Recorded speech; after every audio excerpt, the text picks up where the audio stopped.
She's gone. That's all Amber said. No explanation. No apology. Just those two words, as if she'd misplaced a coffee mug. I blinked. What do you mean gone? She was standing in the kitchen, arms folded, completely unbothered. The leash hung from her hand, limp and frayed. My heart sank. I gave her to a couple in Scottsdale. They have a backyard. She'll be happier there. My knees nearly gave out.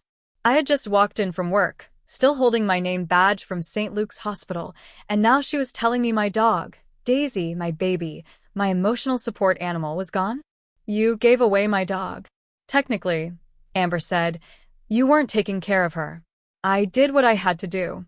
The Arizona sun poured through the window, warm and golden, but inside my chest was a storm. And in that moment, something inside me snapped, and something stronger woke up. My name is Jessica Monroe, I'm 28, and I've lived in Phoenix my entire life. I'm a trauma nurse, night shifts mostly. 12-hour stretches surrounded by blood, panic, and people clinging to life by a thread. Daisy, she was the only thing that made coming home feel like home. I got her the year my dad passed. A tiny beagle mix with floppy ears and a heart full of pure, uncomplicated love. My grandmother picked her out with me from a shelter downtown. You need someone who waits for you, without judgment, she'd said. Grandma had raised me after Mom left when I was 6. She knew the weight I carried. Amber, on the other hand, came into my life 2 years ago, after a roommate ad on Facebook. She was pretty, polished, and knew how to say the right things. At first, she was a dream roommate, split rent, shared groceries, even watched Daisy during my shifts. But over time, things changed. She got clingy, possessive. She hated when I made plans without her. Once, she even joked, "You treat that dog better than people." I laughed it off, but something in her eyes made me pause. Still, I kept trying to make it work. I was exhausted, juggling shifts, grief, and bills. Daisy was my constant, my peace. Every time I stepped through that front door, no matter how broken I felt, she'd barrel into me with those ears flying like wings and her tail wagging like she had the power to stitch every wound I carried. Amber knew what Daisy meant to me, which is why what she did wasn't just cruel, it was calculated.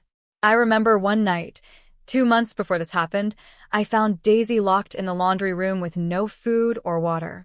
Amber said she was teaching her boundaries. That should have been the last straw. But I was tired, and forgiving, and maybe a little afraid of being alone. I brushed it off, said, she didn't mean it, like I'd heard Grandma say when dealing with people too lost in their own damage to care who they hurt. But that leash in her hand, the empty click of Daisy's tags, missing, told me Amber had meant everything. And she'd crossed a line she couldn't uncross. I didn't say much that night.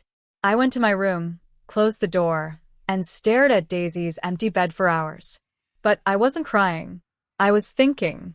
You see, Amber didn't know I'd registered Daisy under my name, with city tags, vet paperwork, and microchip documentation.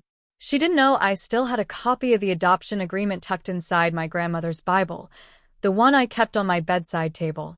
Grandma always said, "Don't argue with people who are loud.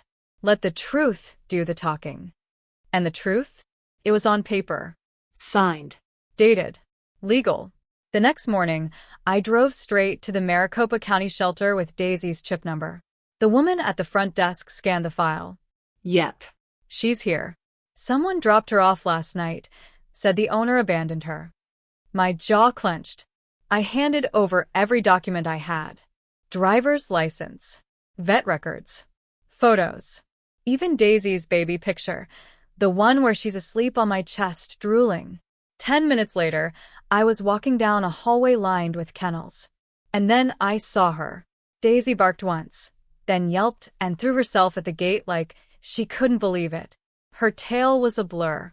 I dropped to my knees. "I got you," I whispered, burying my face in her fur. "I promise. I got you." But I wasn't done. Amber had taken something irreplaceable from me. So I was going to take something she never thought she'd lose. I waited until Saturday morning. Amber always left the house around 9 a.m. for her hot yoga and oat milk ritual. I knew her schedule better than she knew mine, because I'd had to tiptoe around her moods like walking across broken glass barefoot. This time I wasn't tiptoeing. The moment she pulled out of the driveway in her shiny white Hyundai Sonata, her pride and joy, I moved fast. I grabbed the spare key from the magnet box under the kitchen sink. She didn't know I'd found it months ago, when she accidentally locked me out after a shift. I walked out, Daisy trotting at my heel like she already knew what I was about to do. I opened the car, sat down, breathed, then drove away. Not far, just far enough. By noon, I was sitting at my cousin Rachel's garage downtown. She's a mechanic. No judgment, just action. We swapped out the plates and installed a GPS tracker I paid for myself. "Is this even legal?" she asked, half laughing, half worried. "Every part of it," I said, holding up the pink slip Amber had carelessly left in the glove compartment. Turns out, Amber's name wasn't even on the title. It was her ex-boyfriend's. A guy named Drew who still got mail at our place. They broke up last year, and she never changed the registration. All I had to do was call him.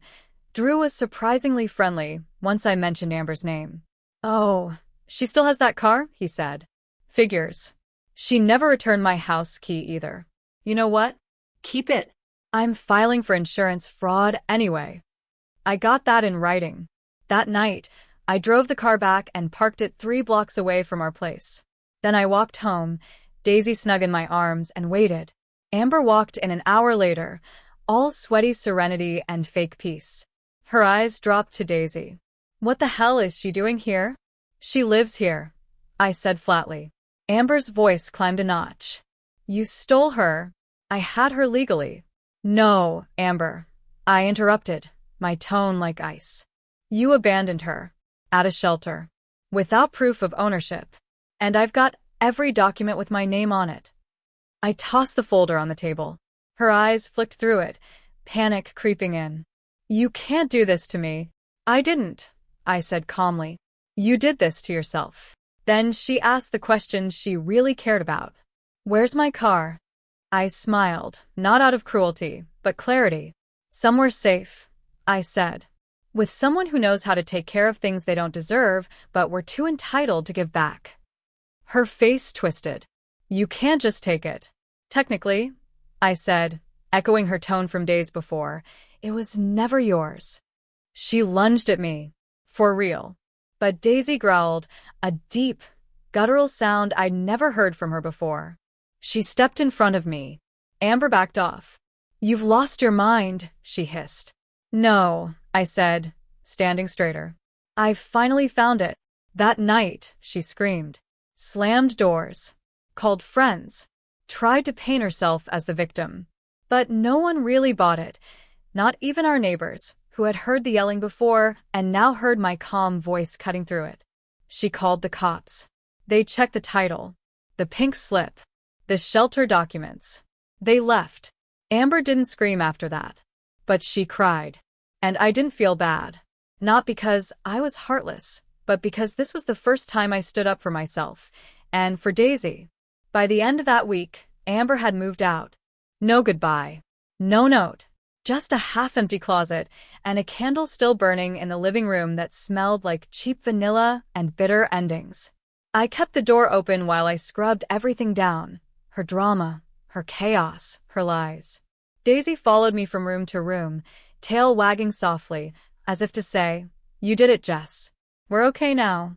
And for the first time in what felt like years, I believed it. Still, revenge isn't what healed me. What came after did. I didn't keep the car. I returned it to Drew after 2 weeks, undamaged, full tank of gas, and even cleaned. He was shocked. "Why would you give it back?" I shrugged. "Because holding on to it won't make me happier.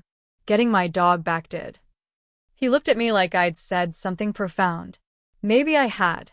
A few days later, I saw a knock on the door. It was Lisa, our next-door neighbor. She'd always been neutral, but that day, her face was soft. "I heard what happened," she said. "I saw how you handled it. That was brave." She stepped inside, offered me help if I ever needed it. A few days later, She brought over a batch of lemon muffins and asked if I'd come with her to look at a rental property she was thinking of investing in. Turns out, she'd been scared to make decisions her whole life until she saw me do it. That was the first ripple. Then came the second. I got a call from a hospital, an opening in the pediatric trauma unit, a day shift position I'd long given up on. They said they needed someone who could stay calm under pressure and advocate fiercely for the vulnerable. Apparently, someone from administration had heard about the car story. Is it true you stare down a roommate who tried to rehome your dog and then legally dismantled her entire life with a smile? I chuckled. Not exactly like that. But I accepted the role. The best part? The new hours meant I could be home every evening with Daisy. I started volunteering at the shelter, where I found her, helped with adoptions, ran a support group for women who had been emotionally manipulated out of pets, cars, homes, themselves. I met people like me. I listened. I shared. I grew. And slowly, I began to see the difference between power and peace. Power is what Amber thought she had. Peace is what I chose instead. I still remember a conversation I had with Grandma when I was 17. I had come home crying because someone stole my essay and turned it in as their own. She didn't tell me to fight. She handed me a plate of cornbread, warm and buttered. And she said, "Baby, you don't always have to yell to prove you're right. Sometimes the quiet ones rewrite the ending." I didn't understand it then. Now I do. That's why I didn't scream when Amber took Daisy. I rewrote the ending. With truth. With action. With grace. And with keys she never thought I'd use. 3 months later, I woke up to sunlight spilling across fresh linen sheets and Daisy snoring softly at my feet. The apartment smelled like cinnamon oatmeal and citrus cleaner, a home that felt clean in every sense of the word. Life had softened around the edges. The day before, I had hosted my first adoption event at the shelter, Second Chances Saturday. 7 dogs found homes. One of them, a senior pit bull named Max, went home with Lisa. She cried as she signed the papers. "I wouldn't have had the guts if I hadn't seen you do what you did," she whispered. "And you know what? Amber's name hasn't come up once in weeks. Turns out, when you stop watering toxic roots, they stop growing." I'd repainted the living room a soft sage green, replaced the couch, donated every item Amber left behind to the women's shelter, even that stupid candle. And one Saturday afternoon, I stood on the small balcony sipping iced tea and watching Daisy nap in the sunlight. That's when Rachel pulled up in her truck and honked. "You ready?" she grinned, holding up a small sign. "Monroe Mobile Vet coming soon?" Yeah, that's right. We'd launched a mobile vet van, me doing outreach, Rachel handling operations. We started with rescue events and checkups for low-income neighborhoods. I used part of my hospital bonus to buy the van. Not out of revenge. Out of legacy. Grandma always said, "Give the love you wanted and didn't get. It turns into something bigger that way." And it had. The last time I visited her grave, I brought Daisy with me. She sat quietly as I brushed the dust from Grandma's headstone and placed a single sunflower next to it. "You were right," I told her. "Quiet girls can end things better. We just do it with more grace." And I meant it. As the sun dipped behind the mountains, Daisy nudged her head under my hand, and I thought about all the nights I used to come home numb, aching, invisible. Now, I come home to love. I come home to light. And every now and then, when I hear a car door slam or smell cheap vanilla, I pause. Not out of fear, but to remind myself how far I've come. Amber took my dog, so I took her car. But what I really took back was my voice, my dignity, my peace. And I'll never let anyone take that from me again.